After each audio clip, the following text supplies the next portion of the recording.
sunshines. Hey, sunshines, and welcome to MPowered. We have Morgan Webb on this episode, and she is diving into all things transitions, trusting your gut, and taking the next step in order to lead you where you need to go next. So, Morgan and I actually met at a Charlotte Business Alliance event here at the Duke Mansion, and we really hit it off the bat the second we met. And, we started talking about how we first initially started off as teachers and then somehow made it into corporate America. She really comes with a wonderful background, and honestly, I'm really impressed.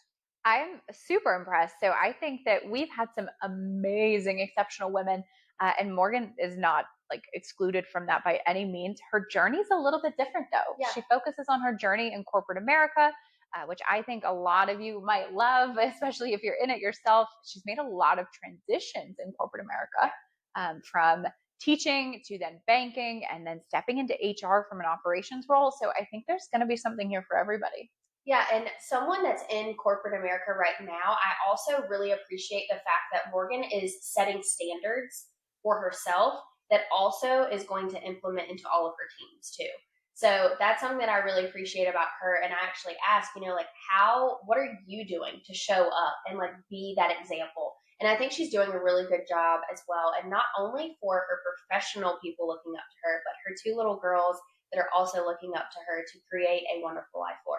Yeah, absolutely. And she provides us with some incredible actionable pieces that you can actually take if you're looking to expand your network or if you're maybe looking to make a transition. We are so excited to bring you this episode with Morgan. We hope you guys find the same value we did in it. And if you do find that value, go ahead and share, subscribe, follow us, all of the things. And if there's something that stands out or resonates to you, call it out on Instagram, tag us in the post. We'd love to share it, and we'd love to chat further with you about it. So, Morgan, first I want to kind of just dive in. So you gave Mandy and I a whole bunch of information, which we absolutely adored. But honestly, we're trying to figure out what don't you do or what haven't you done. So I'm going to hand it over to you and kind of give us some more information of where you got started and how did you end up where you're at right now? Yeah. So where do you start? How much time do you have? So I've got a few years on you ladies, if you will. Not necessarily wiser, but definitely older. And so for me, I joke that I'm often the COO of my family. So I am a wife. I am a mom to two beautiful girls. My oldest is going to be 4 on Sunday. So I have my little Cinco de Mayo baby. And then, so it's everything with them. It's the house. It's being, the main person running the show. It's being a friend. It's being a sister, a daughter, an aunt, all these amazing things that I can be. And that's one side of me. And then the other side is what I do for work and who I am. And sort of in my corporate space, it's been my identity, right? So I've over almost 20 years, right? Do the math of how old I am and when I graduated in kind of the working world. And so, Brittany, you and I had connected. I started teaching. So that's where I thought my passion was. I thought I'd want to be a teacher and in administration for a while. A lot of reasons took me out of the classroom, and I ended up going into sort of banking. So I spent about 7 years with a local credit union, everything from running the teller line to opening a brand new branch, doing some stuff behind the scenes in ops. And then I joined another corporation, a large financial services firm. Same thing. It was just transferable skills. I know how to do an audit. I know how to look at your checks and balances. And then transitioned into HR, where I've spent the last 8 years. And that's my passion. I really feel like that's where I thrive, which is bringing people together, right? It's all about talent development. It's creating, I have the saying, creating moments that matter for folks, and really being able to invest in them. So that's where I've poured into the last 8 years. And then excitingly, I just took a new job. So I'm at week 7 with a brand new company, brand new type of role, still doing HR, but I get to do it in a different format. So that's the work side. I also love to give back. So I'm big in giving back to our Charlotte community. And so I've been sitting on a couple of boards the last few years. The Charlotte Regional Business Alliance has a young professionals board. I've spent 2 years on that. And I've also been sitting on the City of Charlotte's Mayor's Youth Employment Program Board for the last year. And that is connecting youth with different internships and employment opportunities in Charlotte. So again, if I boil it down, it's making my world function at home and all the things that happen there. with my family, and then it's also work, and work takes up a good chunk of it from a corporate side, and it's kind of where I'm at. I love it. Wow. And we actually, so for our viewers listening, Morgan and I actually met at one of the Charlotte Business Alliance events. It was at the Duke Mansion here in Charlotte. It was actually so beautiful. But that's where we connected. And then, so I think we first started talking about our past and like how we got to where we were at. And we connected on how we were teachers. And I think you and I were like, oh, well, what made you get out of it? And I was like, yep, that's exactly where I was at. So definitely can relate to that too. I know a lot of our viewers, we do have some former teachers and also current teachers. I think they're in the same boat of trying to figure out, okay, is this too much or should I pull back a little bit? What direction do I need to go? But if you are a teacher, you can transition into corporate and still make it. Yeah. You're looking at two people who have done it. So. Yeah, and it's such a hard thing because we need amazing teachers. Like we need folks in the classroom that care. I mean, heck, I rely on amazing teachers every day to take care of my two girls, right? I do. So it's a little selfish to be like, oh, get out of it. But there is, right? Like I think teaching isn't just teaching in a classroom. Teaching can be what you make it. It can be through your interactions as a leader, the work you're doing, the service industry you're in, whatever it is. So yes, we need teachers. So don't misread that. But we're going to start a whole movement of teachers boycotting, and the internet and the world are going to come for us because we're going to be telling teachers. They're going to be like, teaching. Y'all encouraged all of these people to leave teaching. No, that's not what we're saying. No, not at all. But it is. There actually. Go ahead. I was just going to say, but there are. I think if you have the heart for teaching, you have the heart for really pretty much anything, right? It's getting out there. It's transferable skills. And that was the big thing for me was like, what can I do that's similar to what I'm good at in a classroom? And it just translates and transfers somewhere else. Yeah, I was actually doing a hair and makeup client 2 weekends ago, and she's actually a teacher right now within SPED. And so she was like, well, you know, I don't know if I'm going to stay in it forever, but I don't know what else I can do. And I was like, I don't think people realize having a teaching background and like you said, having that heart and that soul and that passion, it can transition into so many different roles that like people don't actually realize. And she was like, wait, really? I was like, yeah, I promise. If in the case, like you want to make that transition, you will be okay. She was like, I've always just feared that like teaching was just in its own little bubble. And while it very much so is, I was like, you can still kind of like branch out and go bigger if you wanted to. Oh, 1,000%. And I think that there's so many different avenues that you can go in. There's so many different ways. You know, I think to me, what I'm learning too, two things in the corporate world, right? No, there's very few. So I don't want to say no. There are very few people that are actually doing what they set out to do, right? They're actually like using fully their college degree, what they said they were going to do. Now there are some, right? But the majority of us aren't doing that. And so I think for a long time I held on to like, but I went to school for it. So like I should. So that's why I always kept on with my license. Or like I should always look for a teaching job because that's what I set out to do. But it's not what I want to do. And I've come back to full circle of teaching and psychology and the work I do now. It's just in a different format. I also say if you ever want an amazing employee and somebody that's going to get it done, hire a freaking mom. Because I have 1,000 things going on in my head, but I still get shit done like every day and like bang at my job. Like, because that's all I can do. Like I got to turn it off. Exactly. Like here, knock it out, turn it back on, and here I have a mom at the end of the day. So yeah, I always say like hire a teacher or hire a mom. Like you'll get stuff done. Amen. Yeah. Honestly, people should live by that. Like CEOs and hiring managers, they should be like, okay, I need a mom or a teacher. Where are they at? Like where are they at? Right. Like we're gonna get it done. We're gonna get it done. That is 1,010% true. Yeah, we work insane. Pressure. I was going to say, yeah, like you're always juggling like moms, teachers, and like I think women in 2024, honestly, like so many of us are wearing so many hats that it's like, oh, we can do all of the things. Which one do you want us to do today? Like we've got it. We've got you. Exactly. So, and I think too that. Sorry. Go ahead. No. I just feel like this, you're right. This comes off so easily. Like for us to be able to talk, we keep sort of talking over each other. Well, I was going to ask you, so with your transition from teaching, what was that kind of like marking point? Where did you finally say, like, okay, I think that it is time? And where did you find that? And like, what was your kind of like answer that you were looking for? Yeah. So mine's really simple. So I actually started teaching in January of a particular year after graduating college. No, in the early 2000s. So I started teaching in January, and I think I very quickly realized like this isn't quite what I thought it would be, and so it was sort of nagging in the back of my head. And then I had sort of two life events happen that pushed me the other way. So my father passed away, and I just realized like I barely even took a day off. I had to go in the hole of paid time off to like grieve my father. And I knew I was going to move back home to take care, of my family, be closer to family. And so, I knew I'd leave, but like I didn't know I'd leave teaching. I just knew I was going to leave that job, if you will.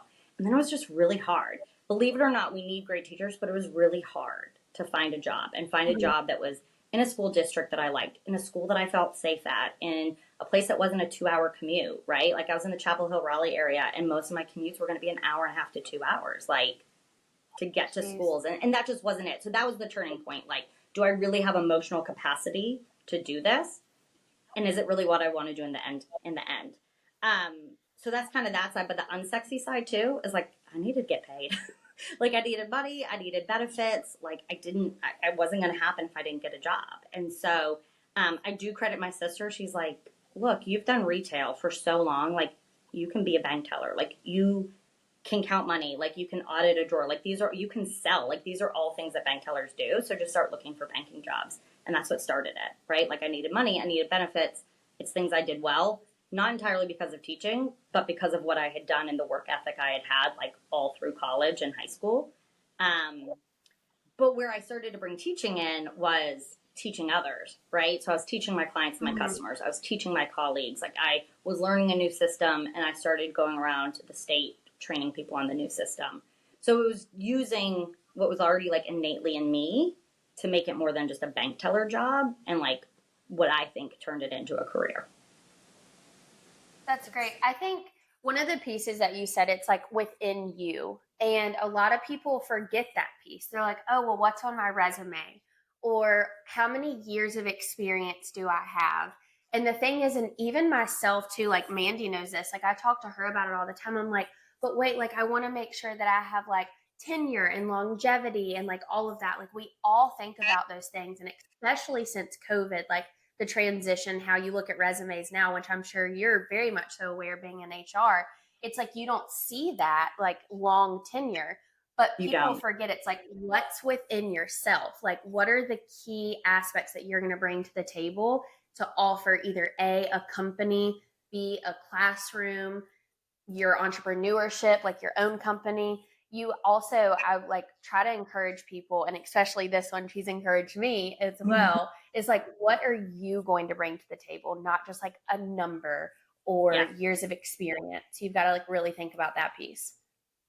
Oh, 1,000%. Yeah. And people will throw around like, oh, I have 20 years. I just did it, right? Like I have 20 years experience and I have this like, yes, that's a piece of it, but it's also who you are. And you can't teach that. Like you can't teach a hustle. You can't teach empathy, EQ. Like you can't teach those things. So if you can do that and you can like knock things out of the park, really, like I don't know what would stop. Golden. You're an Yeah. asset. Yeah. So Yeah. I'm curious in your jump. So you jump from teaching and then you jump to bank teller, right? Like you're in the banking industry. You're more of an operational side of things, right? Yeah. And then you jump to HR. Yeah. How did can we talk about, because I think a lot of people, like, especially in the corporate world, like maybe you start in one and maybe like I have some friends who started in HR who are like, wow, I don't know that HR is for me, or vice versa. Hey, I want to move to HR. What skill set are you bringing from operations over to HR that made you say like, okay, HR is the move. This is what I want to do. Yeah. So again, I think it's playing on my strengths. So I had spent so long on like, how do you operate in a banking system, right? How do you operate with audits? You're ensuring, you have money in the ATM. You've got this, you've got that, like scheduling all of that stuff. And one of the things I had shared with you guys is sort of your network is your net worth, right? And for me, that's entirely it. It was selling myself to somebody else. And I had a group of friends around me. I started talking about how I wanted something different. Here were the skill sets. And it literally just was happen chance that someone's like, oh, I had no idea that's what you did. I was like, oh, yeah, like this is what I do. This is my job. This is what I'm looking for. And so I was able to make the jump from a bank, from a local credit union, to a financial services company based on that, right? I knew I didn't want a job. I wanted a career, but I needed a way in, right? And so I used what I knew. And so I joined an operations team that was all about, right, efficiencies, operational effectiveness, taking a look at processes, finding gaps, all the things I love to do. And then that, kind of just snowballed over time. Now, what was interesting to pivot to HR is that I actually was leading a team and I realized like I don't want to manage people. And I don't want to manage people that manage a process and a widget. I don't. Like I was young, I was dumb, like I didn't have everything I needed. And I just realized like this takes too much for me. Like I don't want it. And so I just started thinking about like, well, then what's next? And I was like, okay, I either have to like get some more licenses. I have to do this. Like, what am I doing? And really at the end of the day, it's like, how do I get at a seat at the table and be taken serious? So I actually got my MBA. And in that, I took some organizational design classes and realized like that was my starting point, right? Like, how do I showcase what I can do? And so at the company I just left, they had a role in HR that was like junior. It was a total transfer, like lateral move. There was like no incentive for me to take it, honestly, other than exposure. And so I took it and I was like, look, I can do this. Like, here's all these things I do well. I don't know HR, but like I know people and I'm coming from this space and I know what makes people tick. And they bought it. And so what started as a very small, simple project sort of role, I just kept on inserting like what I do best. And then it turned into another job and then another one and another one. And I just kept digging into HR. So really for me, it was like knowing where I was isn't where I wanted to be. I don't know if I knew entirely what I wanted, but I knew I wanted something different. And I knew what my skills were. I knew what I could bring to the table. And I took the opportunity. I definitely think the big piece here, Morgan, is like you're so self-aware. And that's a lot of times like it's, people juggle. They're like, oh, well, I don't know what to do or I don't know where to go. And I think being self-aware helps you and has helped you specifically within all of your transitions. Because like I was saying earlier, you know what you bring to the table. You know that you, like you said, wanted a career rather than just not a job. And you were like, okay, one, your network, definitely your net worth. And so that piece, like if you've got that, I feel like it's only can go up from there. You can only just continue to grow that piece. And so honestly, that's something good. And that's how, like you and we met and then look at us now. Exactly. Yeah. No, that's entirely it. And like, I think people take the idea of network and it feels so like stuffy and corporate. And it's not. It truly, like, when I tell you I got the job at my last place, like, it was sweating, running, training for a marathon. And like, I was huffing and puffing and being like, I hate my job. Like, what do I do? That's how it started. It wasn't me at some sort of networking event, right? Now that works, again, to go to those sorts of things, but it really was about who do I call on? The job I just got, right? Like, I knew I wanted to change. I knew there was something that was missing. I didn't know what it was. I have this vision for what I want for my family and for me and like how I get there. I just didn't know what it was. And I happened to have the stomach bug, laying in bed, like the only break I get for my kids, scrolling LinkedIn, and I saw an old classmate post a job. And I was like, wait a minute, I know that company and I know her. What is that? And I was like, hey, I'm going to shoot my shot. Like, I was like, hey, how are you? Tell me about this role. And I literally applied on the last day that it was open. And I wasn't fully qualified for it. I mean, I am, but I was like, why not? Ooh. I'm going to just go for it. I love that you just said I wasn't fully qualified. There's like a crazy statistic that floats around of like men will apply for jobs like 80% more often that they're like 20% qualified for, whereas women will say like, oh, I don't check 100% of the boxes. I'm not going to apply. Yeah, and we discount Yeah. ourselves out. And I love that you were like, I'm not going to discount myself out. I know it's that self-awareness. I know what I Mhm. bring to the table. I know my value. And this is what I have to add to the team. What do you think? Why? Because Yeah. honestly, in that situation, like the worst that could have happened would have been like, no, I'm sorry, we're just gonna like wait it out a little bit, or Yeah. no, like we have a candidate that has X, whereas we would prefer that you also have X. But the thing is that you applied to this job not checking all the boxes and on the last day that it was open. Like that's Yeah. crazy. And why not, right? And I've been turned down. I've been told like you don't have enough of this or you're not that great. So that's where I started to realize like then this isn't the space for me or it's not the type of role I need to go for. I need to look for something different. And it's not like I was applying to 100 jobs a day. It literally was that one and I was like, "Huh. Okay, cool. Like what's the harm, right? I know I want something different. Let me try it." And it played in my favor. But to your point, like what's the harm that I was going to have? Right. And I just showed them what Yeah. I can bring to the table. I know who I am. I know the value I have. Make it. And so it was Yeah. a big, What are the I would chances say that all that box. maybe you have something that they didn't know they were looking for? Right? Like 1,000%. maybe you brought, and I imagine like the reason they waited until the last day, right? Like they didn't close the job. Mm-hmm. So there was something they were looking for that they weren't finding. And like you not checking all of the boxes, like there's likely something you had that they were like, hey, we didn't know we wanted this. And we didn't Yeah. know we were even looking for this. And you're bringing it to the table. And Yeah. I think too that like plays on. So you mentioned to Mandy and I about like your motives and trusting your gut being one of them.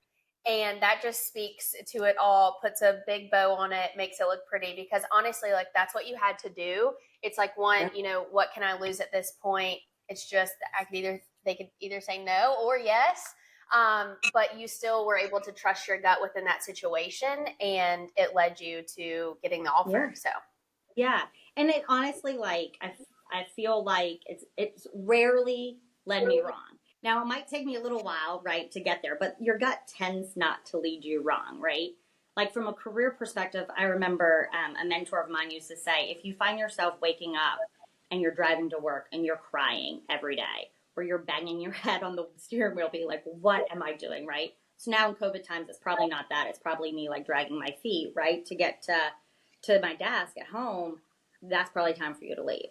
Like that's your gut. yeah. So that's kind of what got me thinking. Like I'm kind of in this space. I keep coming back to this nagging thought. My gut is telling me something. So why not? Right? It's what's led me to most places.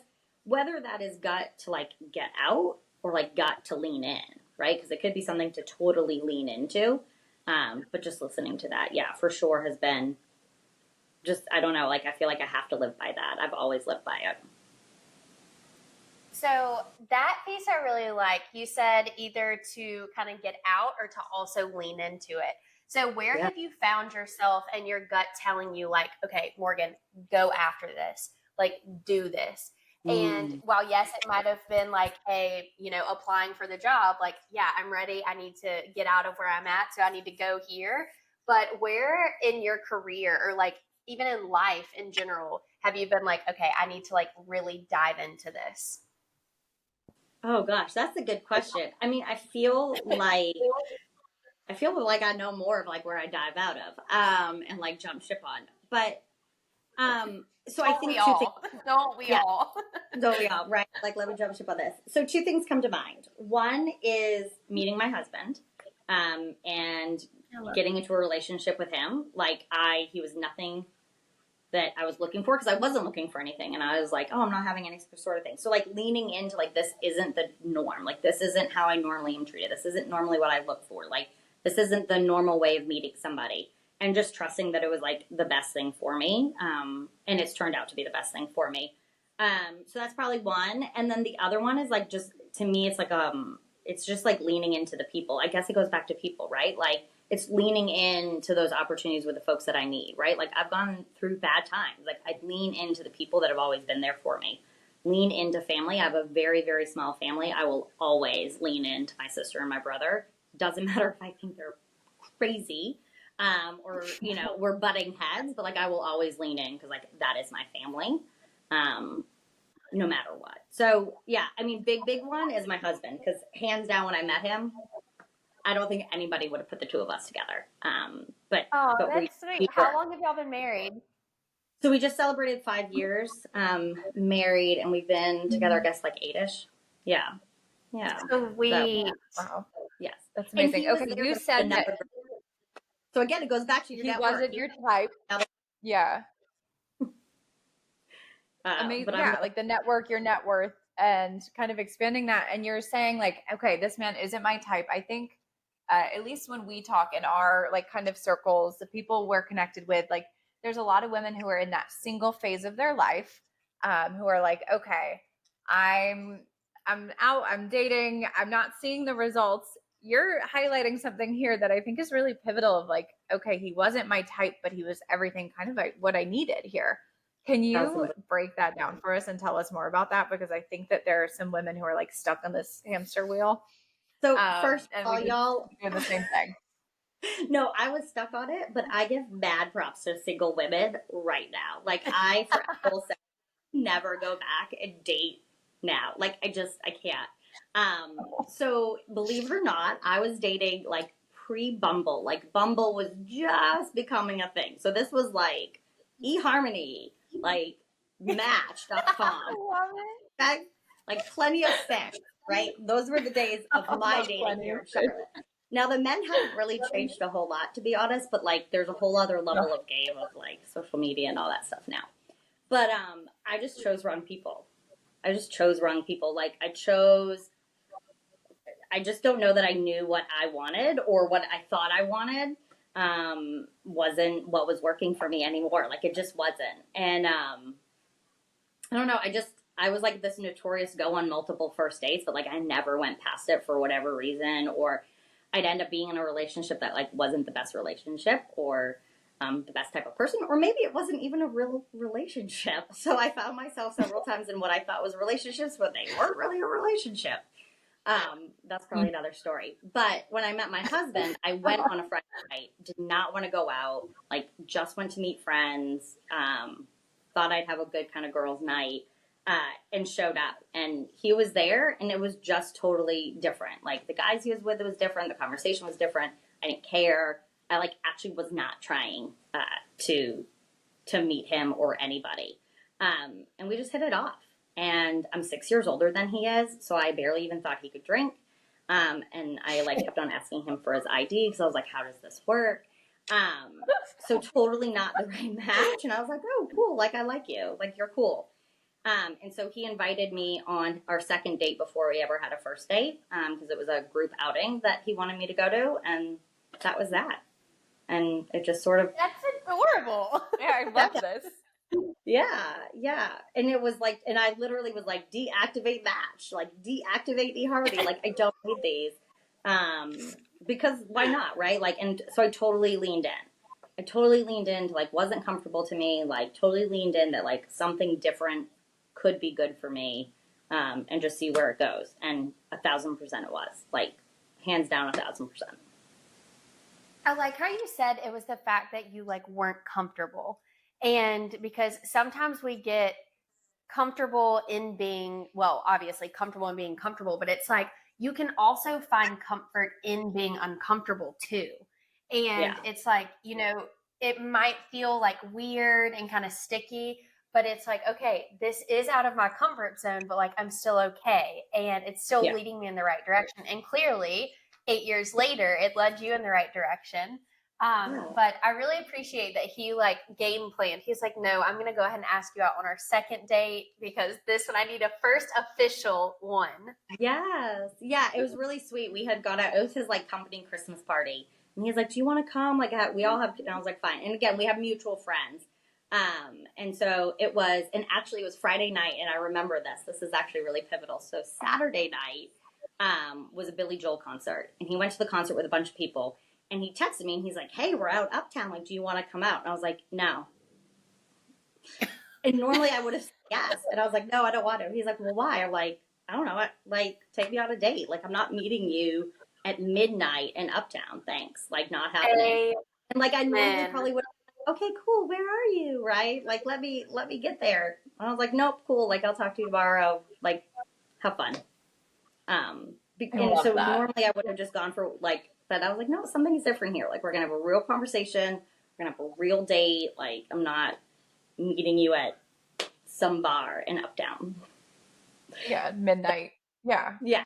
Yeah. At midnight. So yeah. And again, it's all about like what, I don't know. Like, I just felt like it was different and I knew it was different and it's new. Like, I needed something different. It's kind of like anything else. Like, I just knew there was like this gut change of like, I keep doing the same thing, I'm going to end up with the same results. And like, I'm not going to be in healthy relationships. I'm not going to get closer to wanting to be a mom. I'm not going to meet somebody that wants to be my partner versus like be with somebody. All the right? other things. Yeah. Yeah. Yeah. Doesn't want to be alone. Yeah. Yeah. Yeah. And so we took it nice and slow. And it just has worked out ever since. And I adore him and his family. And obviously we have 2 beautiful kids. So I think it's worked out for the best. They keep me up at night, but I wouldn't trade it for anything. That's a beautiful segue. So you saying they keep you up at night. So you're balancing, you're like killing it in the corporate world. You're making it happen, which like that is taxing. That's a lot. Yeah. Like I think we forget that like whether you're an entrepreneur or you're doing the corporate grind, like you're investing your time and energy and it is a lot and it's taking away time from other things. How do you balance raising 2 little ones, which you said your oldest is turning 4? So like 2 little ones and then the corporate grind and showing up for your marriage. Like, how are you finding balance in all of this? I'm probably not. I'm probably not doing it well in all areas. But some of it is setting boundaries and like, again, kind of knowing. And right now on top of this, like the last 2 months, I'm learning a brand new job, brand new company, brand new job, like all the new systems. Like it took on a whole nother level of like mental capacity. And so I'll answer this in 2 parts. One of the main reasons I stayed at my past job as long as I did is because I wanted a family. So it's okay to take that pause, okay? Like I knew I needed benefits, like I needed a job that I felt supported in, I could do, like I was surrounded by great people, so like I knew what I was getting into, if you will. Obviously, I didn't know what we were getting into in 2020 when I had my first, and like COVID was very different.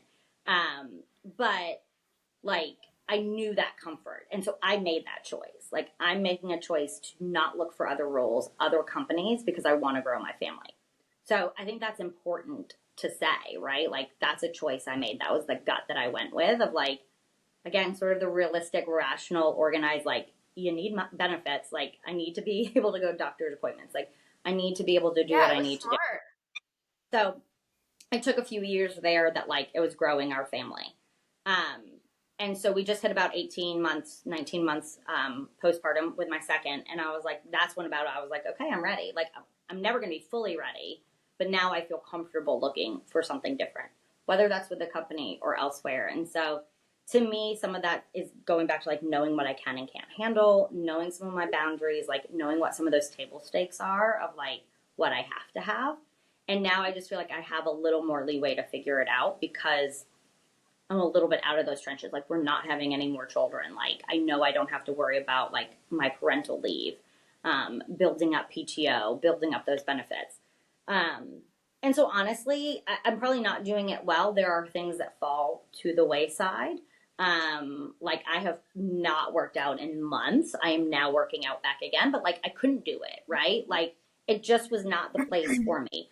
I used to read books a lot. I just can't right now. So it's finding things that like I can push to the side. And then the other piece is as best as I can, like brain dump and compartmentalize. And I live by my Google Calendar. Like Google is my friend. And that's probably the biggest thing. Yeah. Oh, Google just heard me say her name. And so she came up. But yeah. She's like, how could I help you now? How can I help you today? She's on alert. She is. But yeah, I don't think I'm doing it all. And that's, I think, a falsehood. There is no balance. I'm not doing it all. There are probably areas that are suffering, but it's identifying like what are those like sort of glass ornaments, balls in the air that like they cannot fall, and then everything else can, right? Like my best friends of 20 years, guess what? They're going to be my best friends, like if I don't call them back. Because like my kids are more important to me, right? Or getting sleep may be more important at that point. And then I think for me, it's been a really good pivotal point to reset. So from a work perspective. So before I was like, gimme, do. Like I have to prove my worth. Now I'm like, I can prove my worth and it doesn't actually have to be a full 40 hours a week. I mean, I work 40 hours, but it doesn't have to go beyond that. I can prove my value and my worth and what I can do. And in the time that I do have. So I think before it was more like take on and take on and take on, and then you'll know my worth. And coming into this new job, I've gone in and saying, no, like I know my worth. You hired me for a reason. And I'm just going to prove it and do things my way and like naturally and like create parameters. I also have no work technology on my phone whatsoever. Wow, that's great. Whoa. I don't. Yeah. Nope. And before I was connected 24/7, I'd be on vacation and ping it on, look at everything, ping it off. So I have none and there's zero expectation. Now, that might change as I start taking on some other things, but I won't ever let people know I have it on. Like, I won't have notifications on it. So that can be a boundary. Like, when I go to pick up my kids, it's my kids. Like, when I'm on the weekend, it's the weekend. Like, that's, again, I didn't set those boundaries before, so I'm hoping I can set them now. So, like, moving forward, I have that set. That is amazing, honestly, Morgan. And I just know, and you say that like you're not doing it all. You say that you've like allowed things to like fall to the wayside, but like you are still able to like be self-aware and say like, hey, like I'm a mom and that is so important to me. I am a wife and that is so important to me. And so with that, I'm going to look at corporate and I'm going to say, hey, you did hire me for a reason. And I don't have to work all of these crazy hours to prove myself to you. My work is going to prove it on its own. And you not having like your technology on your phone for work association, like that is probably unheard of, like definitely unheard of. And I think, you know, we all live like this American dream, which honest to God, like I can't stand. And people ask me at work, they're like, oh, how's your day going?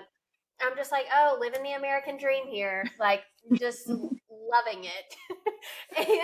But it's a thing that, you know, you're supposed to work 24/7, all of the days, all hours of the days too. And like yourself, like I was at a point in my career specifically, I was finding myself literally staying at the office until 8 p.m.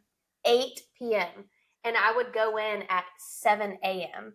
And finally, when 2024 hit, like I was like, Brittany, like you cannot do this anymore. So the second the clock hits 5, I am out the door. And like, it's crazy because you feel like this guilt, but as soon as I get out the door, I literally feel empowered. I'm like, yeah, I left at 5. Absolutely, I left at 5. Yeah, 1,000%. And I think so much is like past generation of like how we were trained, right? Like you look at some of the generations above us, like that is what it was. I think women coming into a workforce, like we felt like we had to double prove, right? And we had to work harder to prove ourselves. So I think that's just sort of the mentality we came into. And I think it's old, it's antiquated, it's stupid. I think dads, right, should be able to leave at 5 o'clock. Like I don't understand why I'm a working mom and my husband is not a working dad. But like at the end of the day, we're moms and dads, like who have jobs. And like we should be able to have that. And I think it's just so we're in a place that we can pivot and shift. And I do hope that that continues on the trend. If anything good really came out of 2020 and like pandemic of like, there can be balance, but it is like, it's just mind boggling that I used to think very much like you, like 7 to 8, like that's how I proved myself. And if I left early, I'd get back on at 8 p.m. at night just to be able to like prove I worked some more. It's bullshit. If I can do my job in 35 hours, right? And I actually right now work for a company that believes I can do my job better in less hours. So I get 2 hours every week to do what's best for myself. I get an 8-hour block of deep work time to spread out during the week. So like in theory, my work is only 3.5, 4 days out of the week. Like I'm having to be forward facing being a client because there is a value of you take your time. And we have full transparency. Like literally people will have a meeting invite that's like walk my dog. And like I can love see that. It. Like I know you're walking your dog. So I have one every morning that says dropping my girls off. I have one every afternoon that says wrap up and get my girls. Like if you want full transparency, I will give you the full transparency. Now, I will tell you what you won't have is my every other week therapy session. It just is a big block that says private book. And like, I know it's my therapy session, but like, there are some things that are private, but like, value that. And I appreciate now that I work for a company that knows I can do my work better if I'm not like on the grind every single day. Yeah, that's honestly, that's so beautiful. And if you don't mind me kind of asking this, and it is a little bit of a turn, but I know you're in HR, right? And you're talking about like work-life balance, and you're talking about like the transparency that you have within your company. So with you being in HR, like what are you doing to maybe either A, implement these things, or just kind of like hold everybody to that same standard of like, hey, we're going to appreciate those that we have in our company to retain them and not run them out the door? Yeah.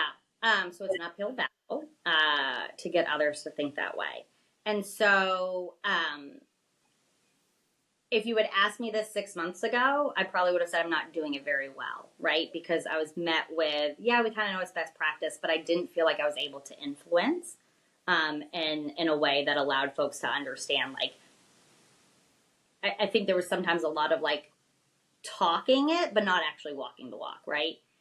In my role now as a senior strategic advisor, I get to tell companies that that's data backed. Like, your people are disengaged. Like, your scores are this. We see this. Here's how you need to show up for your people. And here's all these like proven and recommended ways that you should be implementing.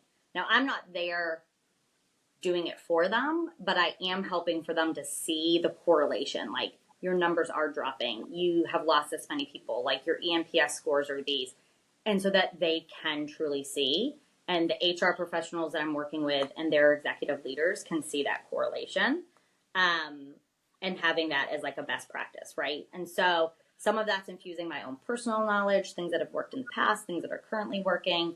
And so it's a unique position that I'm not necessarily HR for the company that I work for. I'm HR for others.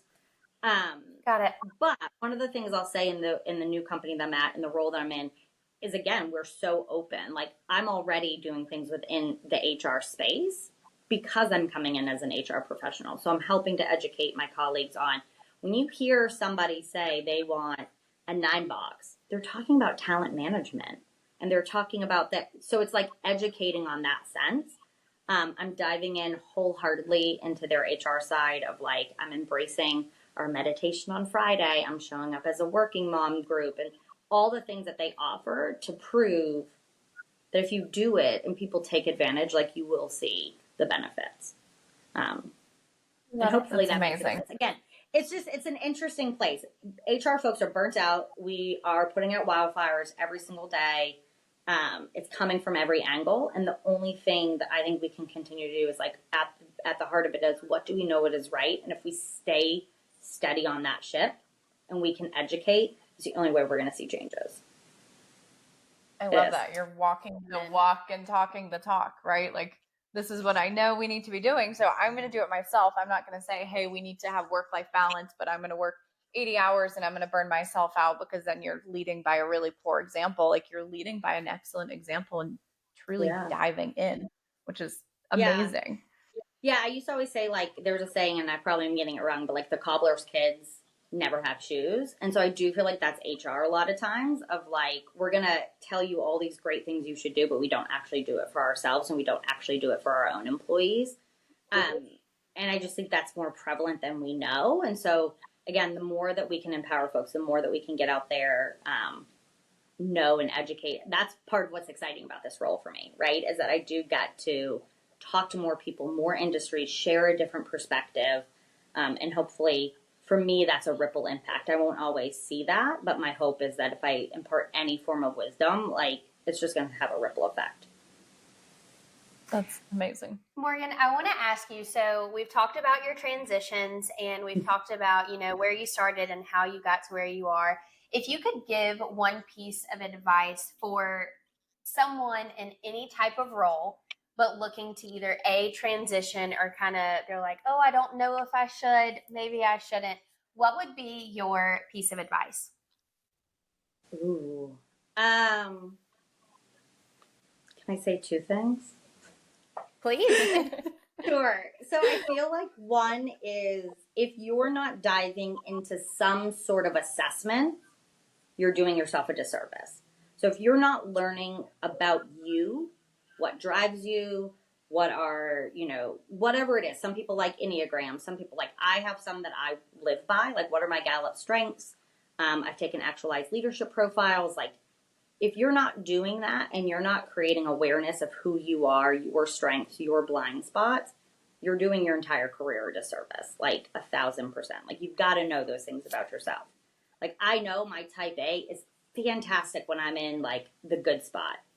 I turn, like, it goes bad, and I'm a micromanager, I'm, like, critical, I'm, all those things. So if you don't have that awareness, it doesn't matter what you're going to do, right? Like, I mean, sure, you can do well, and you can probably keep working, but, like, are you finding good jobs? Are you finding what's meaningful for you? Are you making impact? Probably not.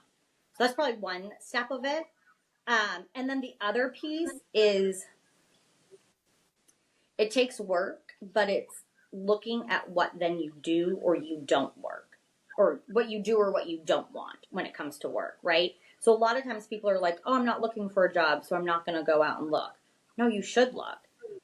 Look at job descriptions, pull them down, highlight them. What are things that are exciting to you? You like this piece. You wish you had that, right?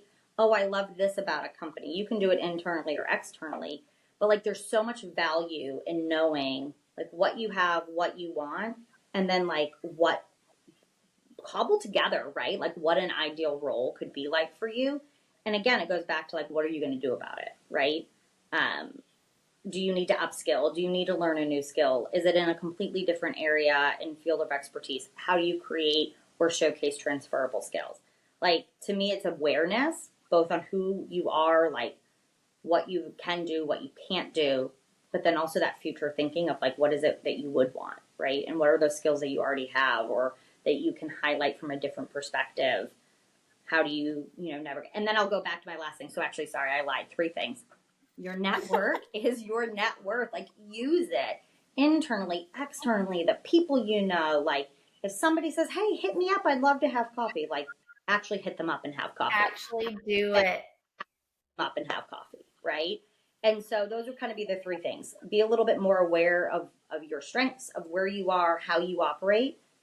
It's always going to be there. Like, you're always going to have to be a team player. You're always going to have to lead or influence in some way. Like, how does that happen? Do the research. Like, just because you're not looking for a job doesn't mean you can't look at jobs and educate yourself about companies or roles that you're interested in, and then really do. I mean, your network really is. I have not gotten a job without knowing somebody. And there's a reason why I got the job that I got, because I've known somebody, I've had a conversation, they've opened me up. Now, I've gotten the job, right? Like, I landed the deal, but that didn't open until I knew somebody. And That's I've done amazing. the same that Yeah. I've like kind of reached back and be like, great, you come along, or great, here's another opportunity for you along the way. That is incredible. So such a huge emphasis, like your network is your net worth, right? If you had to give one piece of advice, I love that you're giving tangible, like a takeaway here for somebody who's looking to make a transition. Mm-hmm. Now, if they're looking to expand their network and help kind of better improve that, what is one piece of advice you'd have for somebody looking to expand their network?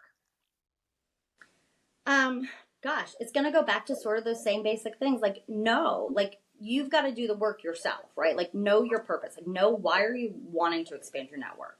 Why are you going to sign up to go to a breakfast? Why are you going to sign up to go to a conference? And understand what that is. You've got to be prepared to have your elevator pitch. You've got to be prepared to put yourself out there into the uncomfortable and meet people. But it all is like the why, right? The other thing too, though, is that, and again, it comes down to like your network doesn't have to be just your professional network, right? Like, I have a job opportunity because I was sweating my ass off at like 6 a.m. running a couple of miles, right? It had nothing to do with actual work. And so again, if you know and you've done the work on like who you are, what you're looking for, you're priming yourself for that opportunity, it's going to show up. Now, the other side is maybe you're not priming yourself for that next opportunity, but you should always have your pencil sharpened. Like, you should always still know, like, what is you're looking and doing? Like, what are you achieving? Where are you looking to go? Like, what are some of your goals? Because it could come up at any point in time, and you just don't know when that's going to happen. That is the truth. Honestly, I know there are going to be so many people that are going to be like, I actually needed that. So Thank you. The one last question that we want to ask you is, we ask all of our guests this. So Morgan, we want to know, what makes you feel empowered? Oh, goodness. I feel like that's changed over time, but honestly, like it's doing life. Like, this makes me feel empowered, that like since 4:30 a.m. I've been up, I've been doing, like, I've given to my family, I've given to my job, like I've given all these things. Like, that makes me feel like, wow, like I'm doing something, right? Like, I don't know that I would have ever thought I'd be at this place. And so, like, that's it, right? I think I told you guys, and I sent you a picture. It's my family. Like, whatever I'm doing, it's for my children every day. I mean, it's for myself, but it's for my children. Like, to be better. It's better than what I was, better than what I was given in the past, like better than some of the examples I've had. Like, I just want to do it for them. So that's where I feel the most empowered. Again, whether that's a work thing, it's with friends, it's going and having breakfast and leaving the kids at home, like whatever it is, ultimately at the end of the day, it's like to be my best self for my family. I love that. And honestly too, like you even mentioned, I haven't had the best examples, or like I'm being better than I was yesterday. Like, honestly, you're breaking those cycles and creating a path and a life for not only yourself, but for your family and your girls too. Setting that example for them is going to be so pivotal for their life. And they're going to look back and be like, wow, mama like really showed up for us. So you say you're pushing things to the wayside, but I promise you, you're doing all the good things. Well, and I hope they realize that, like, it doesn't have to be done perfectly, right? Like, it isn't going to be. So it is going to be messy. Like, there are going to be changes. That's the one thing. I think I lived in a falsehood that it was either, like, a really bad life, or it was, like, a really good life, right? Or things were right or they were wrong. And I think you can just show, like, it's not perfect. Nobody's doing it all. Like, it's not going to be perfect as much as my perfectionist heart would want. Like, so it's okay. And it's okay to be honest that, like, hey, like, the most powerful words I have is, like, mommy shouldn't have lost her temper. Like, I'm really sorry. Like, can we start over? Because that's the reality, right? Is, like, I'm human. I shouldn't have done that. I'm so sorry. Let's move on. And then they hug and kiss you. And you just move on to your day. You're like, okay, we're fine. Bye. I just want chocolate milk. Thanks. I just want to highlight, and it's a recurring, like you said it earlier, and you're like, I am not perfect. And I think like you've done a brilliant and wonderful and beautiful job of like showing up and being exceptional, but then saying like, hey, it's okay to not be perfect, right? Like, and I think that as women, like a lot of us are getting in that loop. And so it's really refreshing to hear like the authenticity of like, hey, I'm doing my best and that's what I have to offer you. And some days it's 100% and some days it's not, but like, I'm not going to pretend. And I think it feeds into making women feel bad when we pretend like we have it all covered, right? Like when we can do it all, because then women who are like, excuse me, I can't do it all. What's wrong with me? And it's like, there's nothing wrong with you. There's just, we're portraying this image that we can do it all. So I really want to say thank you endlessly for your like authenticity and honesty there of like, hey, this is truly what's happening. I'm not going to paint a rosy picture. I'm going to tell you how it is. And I'm going to be truly myself. And that we're so and I'm not for that. Cup of tea. Like, I'm not, and that's okay too. Like, I'm not, I don't want to be, right? Like, so I think that's the other piece, is it's not perfect, but I'm also not everybody's cup of tea. Great. Like, and that is okay. Yeah, that's a beautiful. Yeah. Where can our listeners network with you? So network is your net worth. How can our listeners, if they want to network with you, connect with you, how can they do that? Yeah. So admittedly, I am a super private person when it comes to social media, mainly because like that's just my little space with my family. So I am on Instagram. It's Mrs. Mo Webb if you really want to, but I do have to accept your request.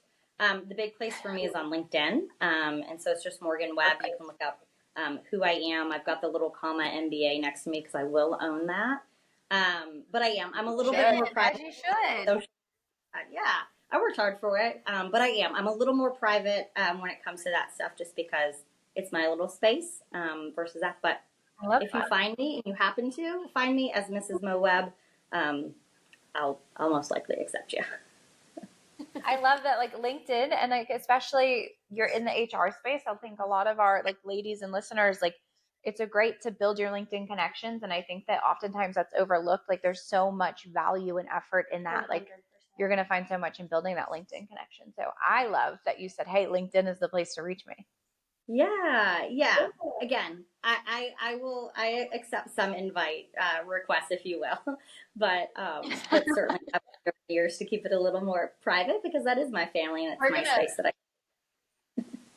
We're gonna push the LinkedIn, so y'all go find Morgan on LinkedIn.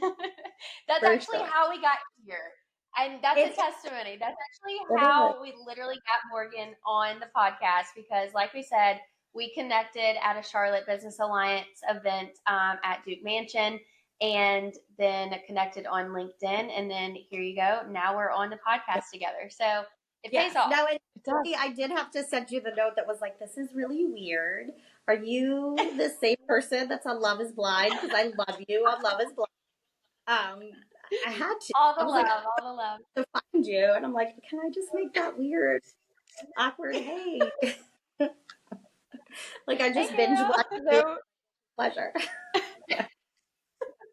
No, it was not weird. Let me go ahead and clear the air. It was not weird at all. But you're right. Like you would have never known, right? Like where does that end in a connection that has, happens? And again, you never know, right? You never know where it's going to go. You never know what that connection will be. So yeah, but it is a testament. LinkedIn does work. In many ways. It does.